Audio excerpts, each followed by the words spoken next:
Hello friends. तो देखिए, सक्षमता परीक्षा के बारे में क्या सब है।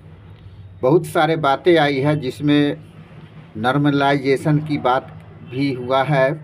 तो नॉर्मलाइजेशन क्या है उसके बारे में समझेंगे, और कैसे किस तरह से परीक्षा हम लोगों को देना होगा, परीक्षा में कितने अंक होंगे, परीक्षा कौन से विषय से हमको देना होगा, कौन सा विषय सब पढ़ना होगा, उस सब के बारे में डिटेल्स हम आपको बताने जा रहे हैं। परीक्षा ऑनलाइन होगी, वह कैसे होगी, हम लोग को कैसे तैयारी करना होगा, इस सब आप निकल गया है, सबका रोस्टर जो है निकल गया है। उसको थोड़ा देखते रहिए, तभी आप समझ पाइएगा। इस वीडियो को पूरा देख लिए, तब बढ़िया से समझ में आ जाएगा। ठीक है, तो देखिए यहाँ पर हर दिन लेटर निकलते रहता है, कभी कुछ निकलते रहता है, लेकिन हमको लगता है कि यह फाइनल आपका लिस्ट निकल चुका है, जो अब इसमें बदलाव होने की संभावना बहुत ही कम है। तो देखिए क्या सब है। बिहार विद्यालय परीक्षा समिति पटना का जो यह लेटर है, यह परीक्षा नियंत्रक है। बिहार विद्यालय परीक्षा समिति पटना निदेशक पत्रांक दिनांक के साथ यह निकल गया है। बिहार विद्यालय विशिष्ट शिक्षक नियमावली 2023 के नियम 4 के आलोक में स्थानीय निकाय शिक्षकों की प्रथम सक्षमता परीक्षा 2024 से संबंधित विज्ञप्ति प्रारूप एवं आवेदन पत्र प्रारूप पर अनुमोदन प्रदान करने के संबंध में देखिए एकदम क्लियर स्पष्ट कह दिया गया है कि प्रसंग है भवदीय पत्रांक 9 विशिष्ट विद्यालय पत्रांक संख्या 3/24/139 दिनांक 23/1/24 महाशय उपयुक्त विषयक भवदीय प्रसंगाधीन पत्र के माध्यम से उपलब्ध कराए गए विषयांकित मार्गदर्शिका की कंडिका 12 के आलोक में स्थानीय निकाय शिक्षकों की प्रथम सक्षमता परीक्षा 2024 से संबंधित विज्ञप्ति प्रारूप एवं परीक्षा आवेदन प्रपत्र का प्रारूप एतद द्वारा संलग्न है।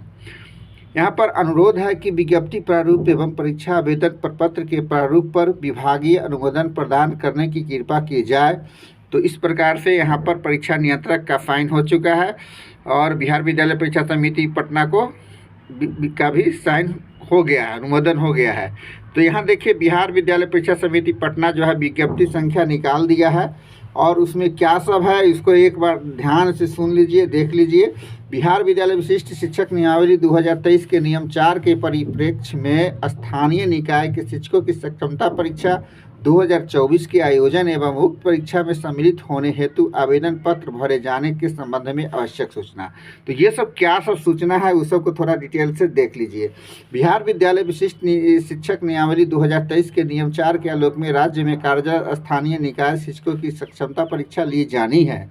इस नियमावली के तहत स्थानीय निकाय द्वारा नियुक्त सभी शिक्षकों को सक्षमता परीक्षा उत्तीर्ण करना आवश्यक है। देखिए इसमें एकदम स्पष्ट कह दिया है कि सभी जितने भी नियोजित शिक्षक हैं सभी को परीक्षा पास करना आवश्यक है तथा सक्षमता परीक्षा उत्तीर्ण होने एवं ऐसी सक्षमता परीक्षा के उपरांत आवंटित विद्यालय में योगदान के पश्चात वे विशिष्ट शिक्षक कहलाएंगे। यानी कि आप पास करिएगा तभी आप विशिष्ट शिक्षक कहलाइएगा।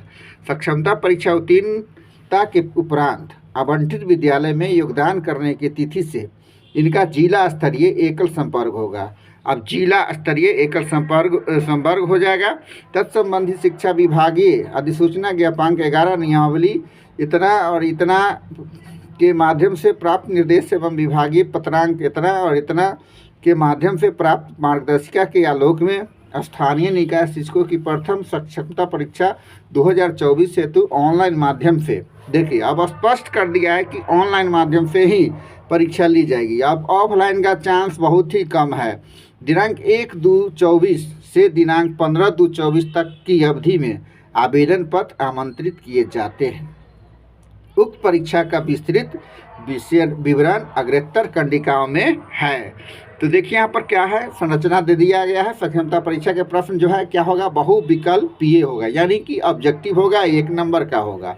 तो प्रत्येक प्रश्न 1 अंक का होगा, नेगेटिव मार्किंग नहीं होगा। देखिए सबसे बड़ी बात है कि नेगेटिव मार्किंग नहीं होगी। तो नेगेटिव मार्किंग कैसे नहीं होगा, यहाँ पर तो लिख दिया नेगेटिव मार्किंग नहीं होगी, लेकिन यहाँ पर नॉर्मलाइजेशन का भी चर्चा कर दिया गया है, जो कि हम लोग जितने भी शिक्षक हैं सभी के लिए बहुत ही घातक हो सकता है। तो आइए देखिए क्या है परीक्षा के विषय। राज्य के प्रथम प्राथमिक, मध्य माध्यमिक, उच्च माध्यमिक कक्षाओं के लिए निर्धारित पाठ्यक्रम के अनुसार पढ़ाए जाने वाले सभी विषय, इनका विवरण निम्नवत है। कौन सा विवरण सब है देख लीजिए। प्राथमिक विद्यालय के कक्षा 1 से 5 शिक्षकों के लिए विषय एवं विषय कोड जो हम लोग को भरने में काम आएगा, भरेंगे। शिक्षकों के विषय देखिए भाषा एवं सामान्य विषय, यानी कि 1 से 5वां तक में है, यानी 3, 5 और 6, 8, 10 इतना में जो बहाल हुए हैं सभी मतलब 1 to 5 के टीचर है। तो इन लोगों को जो है भाषा एवं सामान्य विषय जो है कोड जो होगा, विषय कोड 301 होगा। तो इनका जो है प्राथमिक विद्यालय के शिक्षक अभ्यर्थियों के भाषा के अंतर्गत अंग्रेजी भाषा एवं हिंदी अथवा उर्दू अथवा बांग्ला में से किसी एक भाषा की परीक्षा देनी होगी। आप लोगों को तय कर लेना होगा कि हम हिंदी भाषा के दे कि अंग्रेजी भाषा के दे कि उर्दू भाषा के दे कि बांग्ला भाषा के दे, एक विषय आपको चयन करना पड़ेगा। फिर इधर है मध्य विद्यालय कक्षा 6 से 8 शिक्षकों के लिए विषय एवं विषय कोड। तो यहाँ पर भी दिया गया है शिक्षकों के विषय एवं कोड दे दिया गया है। हिंदी 401, बांग्ला 402, मैथिली एवं प्रकार से दे दिया गया है। फिर है माध्यमिक विद्यालय के कक्षा 9-10 शिक्षकों के लिए विषय एवं विषय कोड। इन लोगों को भी एकदम विषय एवं विषय कोड दे दिया गया। हिंदी, उर्दू, बांग्ला, फारसी, भोजपुरी, अंग्रेजी, योग एवं शारीरिक शिक्षा, संगीत विषय, ललित कला, ये सब विषय एकदम आपको इतना विषय लेना ही पड़ेगा। ठीक है, इतना विषय में से इन लोगों को लेना ही पड़ेगा। उच्च माध्यमिक विद्यालय के कक्षा 11-12 शिक्षकों के लिए भी विषय एवं विषय कोड दे दिया गया है।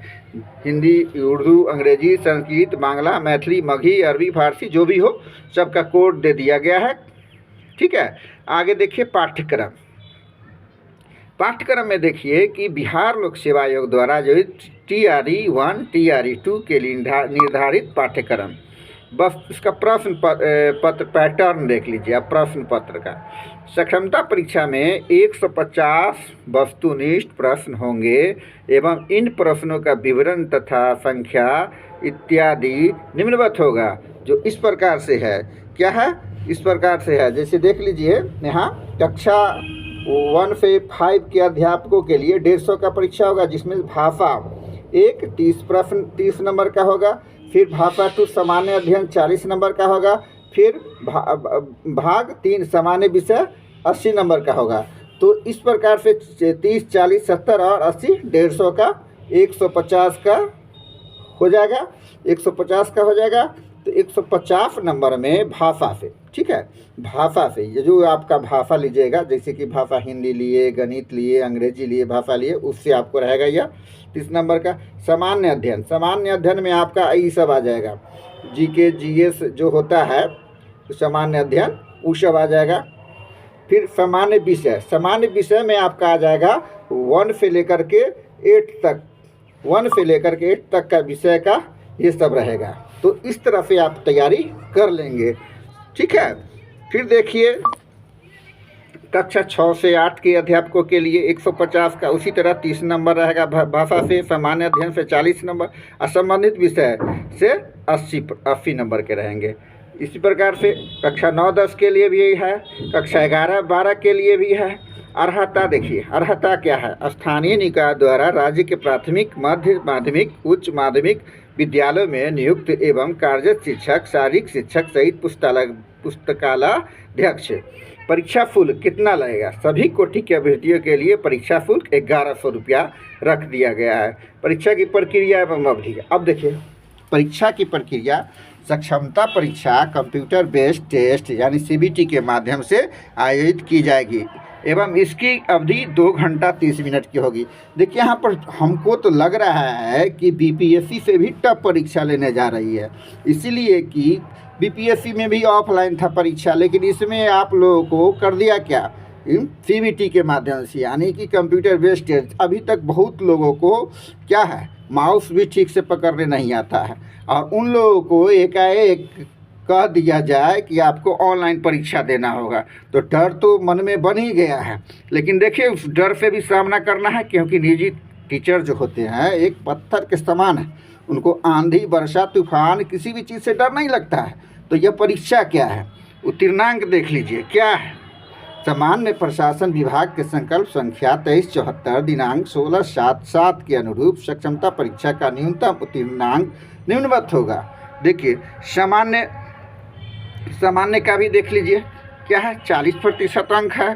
फिर पिछड़ा वर्ग का 36% है। फिर अत्यंत पिछड़ा वर्ग का 34% है। और अनुसूचित जाति, दिव्यांग और महिला, ये सभी का है 32%। तो ज़्यादा मार्क्स तो लाना नहीं है, कम ही मार्क्स लाना है, ठीक है। लेकिन इतना अगर हम ला रहे हैं तो कम नहीं है, क्योंकि एक तरफ यह बीपीएससी से भी कठिन परीक्षा लग रहा है, लेकिन उसके लिए भी घबराना नहीं है।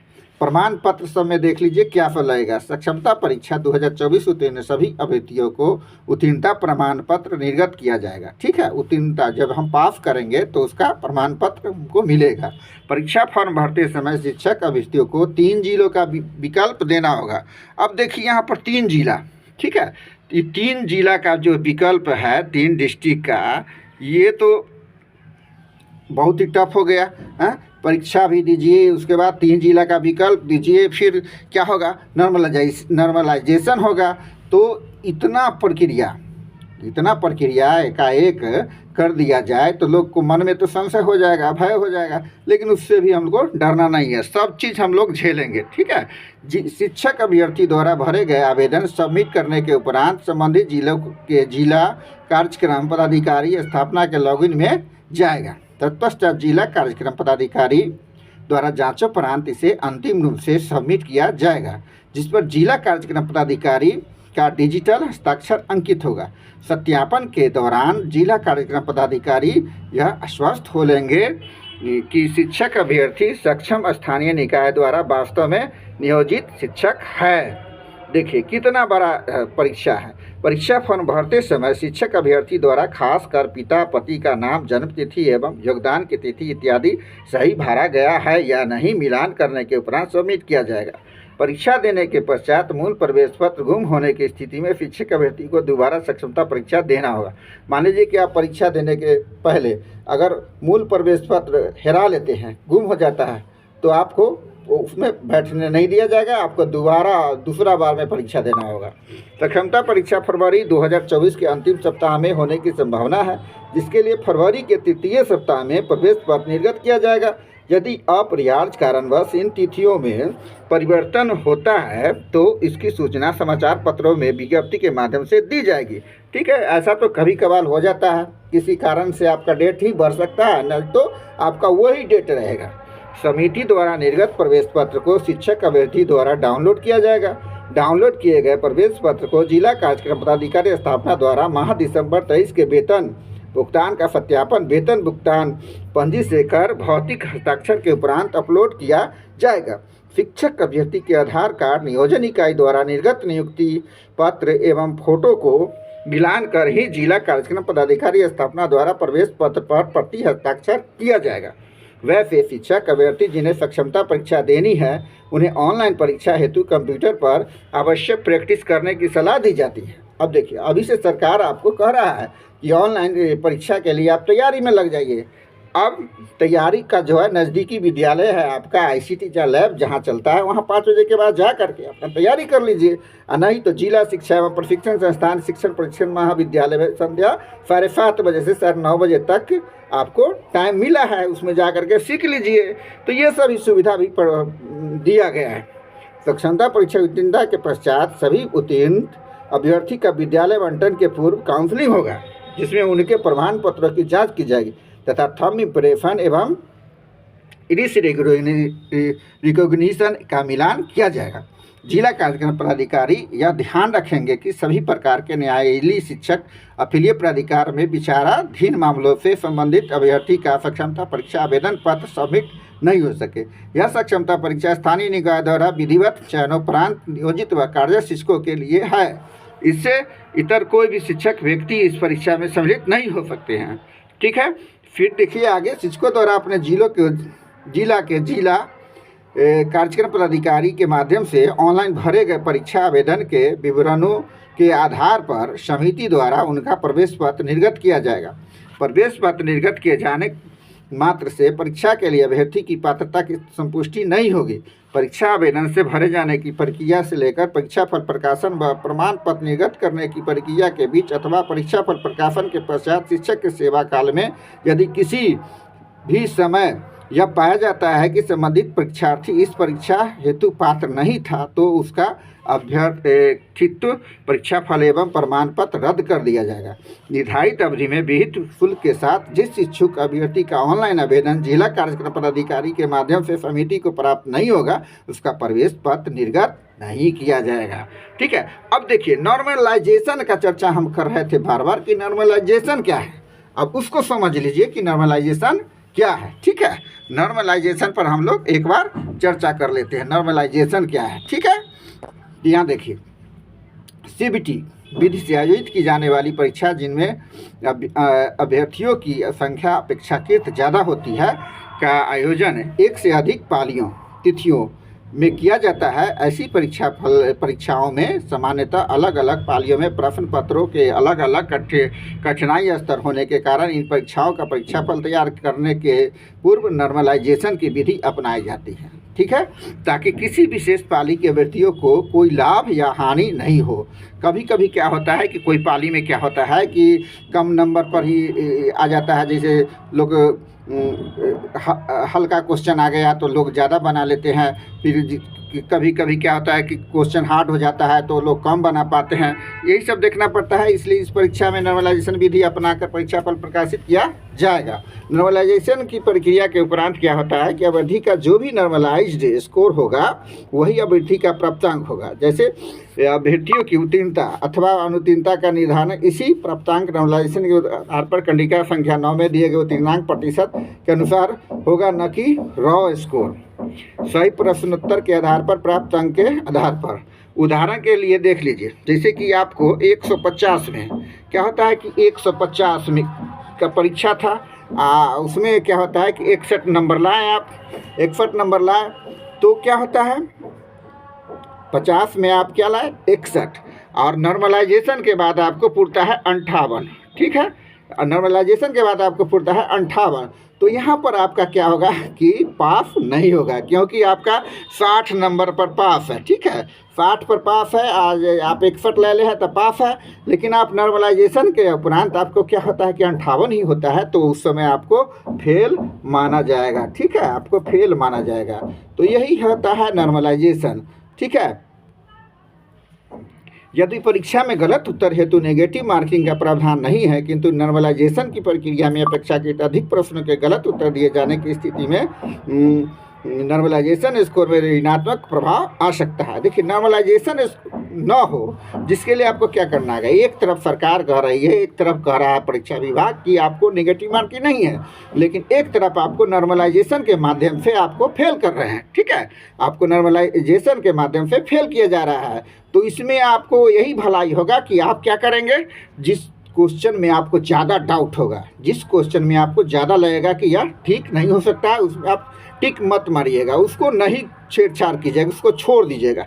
ठीक है, ज़्यादा जिस पर आपको लगेगा कि 50-50 है, मतलब लगेगा कि यह हो सकता है, ज़्यादा ऋणात्मक आपको मारने की आवश्यकता नहीं है अगर नॉर्मलाइजेशन से आप बचना चाहते हैं तो।